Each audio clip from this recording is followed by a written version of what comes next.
Je m'appelle Anne Niva, je suis grand reporter indépendante.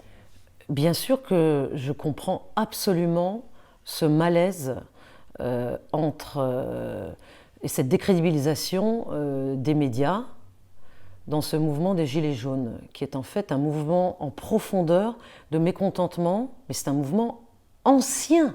Le mécontentement, il est ancien. Les médias sont pris à partie, les médias sont critiqués et c'est pas demain que ça cessera.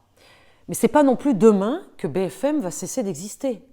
BFM ou CNews ou d'autres chaînes d'information en continu sont des chaînes qui sont dans l'air du temps, sont des chaînes dont personne ne peut se passer. Tout le monde les critique, mais personne ne peut s'en passer, ni les politiques, ni ceux qui les regardent, qui les critiquent, mais qui les regardent. Dès qu'il y a un énorme événement, tout le monde se branche sur BFM. Pourquoi ? Parce que tout le monde a envie de voir ce qui se passe. Alors ensuite, il y a sur BFM et sur d'autres chaînes des débats n'en plus finir, ce que j'appelle moi de la parlotte, où finalement on parle beaucoup pour ne rien dire. Un journaliste doit poser des questions, au lieu de répondre à des questions.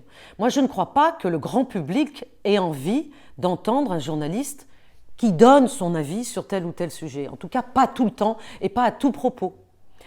Le grand public a envie que le journaliste pose des questions aux politiques, aux industriels, aux philosophes, aux gilets jaunes, à qui que ce soit.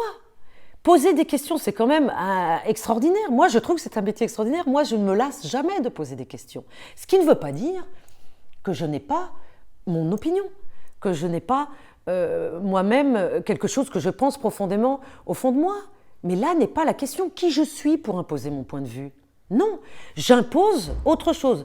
J'impose ma façon de faire, mon éthique, ma déontologie, mon respect de mon interlocuteur.